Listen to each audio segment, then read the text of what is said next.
Ito na naman yung gagawin ko. Kung baga tawag dito sa dito sa ibang bansa ay sambosa. Pero kasi gagawa ako ng lumpiang tugi at yung wrapper ko naman ay mahaba naman pero hindi siya malapad. Kaya gagawin ko na lang yung parang sambosa ang tawag nila dito. Okay lang naman. Parang lumpiang tugi na rin yun. Kaya parehas lang naman yun. Ayan na nga yung mga ingredient ko. Siyempre wala akong sili kaya yan na lang yung gagamitin ko. Super anghang yun. So, nag-gisa na po ako ng aking mga pampalasa, kung baga yung sibuyas, bawang, and then saka ko na rin nilagay yung vegetable at saka yung tugi na ginawa ko noon. Nakita niyo na yun sa videos ko dati. At ayan na po, hinalo-halo ko na siya. Naglagay ako ng kaunting mga pampalasa, and then kaunting tubig, kaunting oyster sauce para naman magkalasa siya, and then yung magic sarap. O, diba? So, pero malasa yan. And pinatay ko na po yung apoy niya. Inob ko pala pinatay. Inob ko pala yung apoy niya at saka ko na rin nilagay yung bell pepper para hindi naman siya masyadong maluto, diba? So, dahil tapos na po siya, ako naman ay magluluto ng aking ulam. Kasi nagugutom na po ako. Ayan yung lulutuin ko. Sitaw po yan. Adobong sitaw. Hindi ko alam kung tama ba itong ginawa ko. Dalawang flavor ang nilagay ko. Chicken breast at saka yung giniling na baka. Pinaghalo-halo ko na po siya. And then, ayan, halo-haloin ko lang hanggang sa medyo brown yung karne. And then, saka ko na rin nilagay ng pampalasa. At ayun na nga, okay na yung aking karne. Medyo luto na siya. Nilagay ko na rin yung sitaw ko na galing sa freezer. O, diba? Tigas-tigas niyan. Galing pa sa freezer. May ice yan. Napaghalo-halo ko na po at saka ko naman siyang tinakpan. Pakuluan ko lang siya saglit. And then, ayan na po siya. Medyo okay na siya. At tinikman ko naman, may lasa rin. Then, saka ko naman nilagay yung bell pepper. Mahaba yung paghiwa ko dyan sa bell pepper na yan. Hindi ko masyadong iluluto yan kasi gusto ko hindi overcook yung gulay. And then okay na ho siya. Tinanggal ko na siya. Saka ko naman siyang nilagay sa bowl ko kasi gutom na ako. Gusto kong kumain muna. Kaya lang kasi hindi pa ata ako nakapagsaing. Oo. So, ayan na. Pinapakita ko sa inyo. O, diba? Okay. O, tamang-tama yung pagkaluto ng aking bell pepper. Masarap yan kasi medyo mag-crunch-crunch pa pag kinagat. At yung niluto ko naman tugi ay saka ko na rin nilagay yung dahon ng sibuyas para hindi ko naman siya niluto. O, siyempre hindi ko nga iluluto. Hindi, gagawin ko na lang muna yung aking sambosa, kung baga lumpiang tugi sa atin kasi maya na ako kakain, nagsaing pa ako niyan sa time na yan. And then yan na po, papakita ko sa inyo kung paano ko ginagawa yan. Mabilis lang yan. Pag natuto ka, madali lang gawin yan. Marami nagtatanong pala sa akin nito. Madaling gawin lang yan pag ikaw po ay natuto. Kasi ito kasi yung mga pagkain nila dito sa ibang bansa. Lalo na pag mga Arabo yung yung mga Arabo yung pupuntahan mo sa lugar na yun.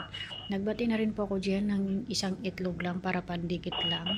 Ano lang yan, kumbaga optional lang po yan yung itlog na binati ko kasi para pandikit lang naman. Pero pwede naman kahit hindi mo lagyan, ipitin mo lang dyan sa may kilid kung saan ko siya iniipit. And then, ayan na po siya, ipakita ko sa inyo kung paano ko siya ginagawa. O, diba, madali lang siya. And then, naka 12 pieces ata yung nagawa ko dyan kung hindi ako nagkamali. Kasi matagal na tong video na to sa aking cellphone. Ngayon lang ako nagkatayong para i-edit. Ayan na po, nakatatlo na po ako. Pinapakita ko pa talaga sa inyo. Nakaapat na. O, diba, maya-maya papakita ko ulit kung paano ko siya tinutupi na paganyan. Kaya mabilis lang. O, di ba, nakalima na daw ako. And then, ayan na po, ipakita ko sa inyo. Ganyan ho kasi yan, kaya hindi ko siya nagawang parang lumpia, hugis lumpia, mahaba. Kasi mahirap kasi mahaba nga siya, pero hindi naman malapad, di ba? Kaya ginawa ko na lang ay yung katulad ng ginagawa ko dito pag Ramadan, na ang tawag nila doon ay sambusa, pa-square, ganon. Kaya ayan na po siya. Mabilis lang siya gawin. Basta marunong ka lang. Kasi alam nyo, pag natuto ka, Mabilis lang yun. Amo ko nga babae, hindi nga daw niya alam paano gawin yan, kaya lagi na lang daw siya nag-order. Bumibili na lang siya sa bumibili na lang siya sa may palengke sa grocery kasi hindi daw siya marunong gumanyan.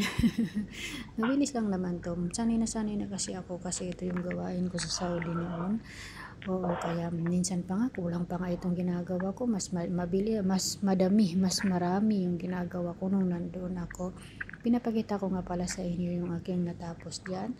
Medyo madami-dami na rin siya kasi naka 12 na po tayo.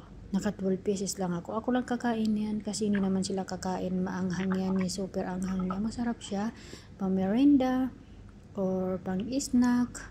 Parehas lang yun ah. Pang, basta masarap siya kainin, ganun lang. O, diba? Pinapakita ko pa talaga sa inyo.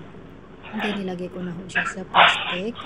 At naglabas pala ako niyan ng iluluto ko kasi kakain din ako niyan. Siyempre, dalawa sa air fryer. Ipakita ko sa inyo, pwede rin iluto sa air fryer. At saka, siyempre, pwede rin siya iluto sa mantika. Oo. Mas mabilis nga lang iluto pag sa mantika. Kasi siguro 3 minutes lang luto na yun eh. Kaya ayan na po, niready ko na rin po yung kakainin ko kasi ako ay gutom na sa oras na yan. Kanina pa po hinihintay, kanina ko pa hinihintay. Bulog tayo ngayon for today's video. Yung sinain ko pala, kaya okay na siya, luto na siya. And then, ayan na po yung niluto sa mantika. At yung sa air fryer naman ay syempre hindi pa tapos. Matagal pa yan. O, di ba?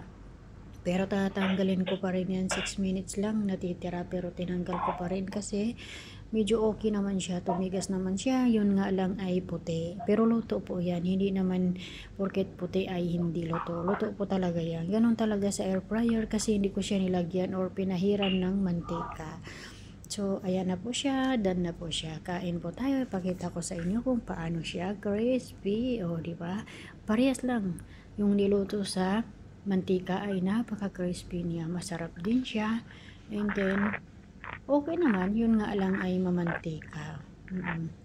Pero, ayan naman, ipakita ko sa inyo yung niluto sa air fryer. O, diba? Parehas pa rin. Ang init. Umuusok-usok pa siya. Walang pinagkaiba. Crispy pa rin talaga. Parehas na parehas talaga siya. O, diba?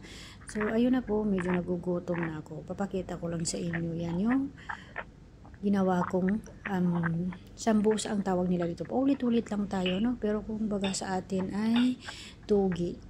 Lumpiang tugi. Lumpiang tugi, pasensya na kayo kasi medyo nabubulol na ngayon ang kamarites niyo. Ewan ko ba, hinihingal na ako ngayon sa pag voice over. O, diba, nagbay.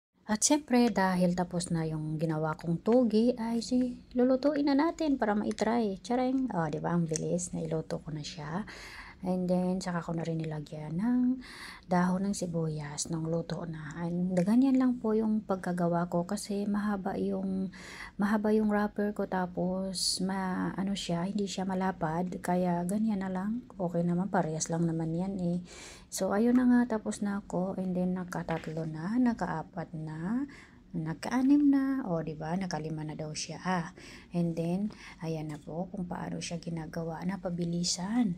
Mabilis lang ako niyan gumawa kasi nasanay na ako dati nung nasa Saudi ako.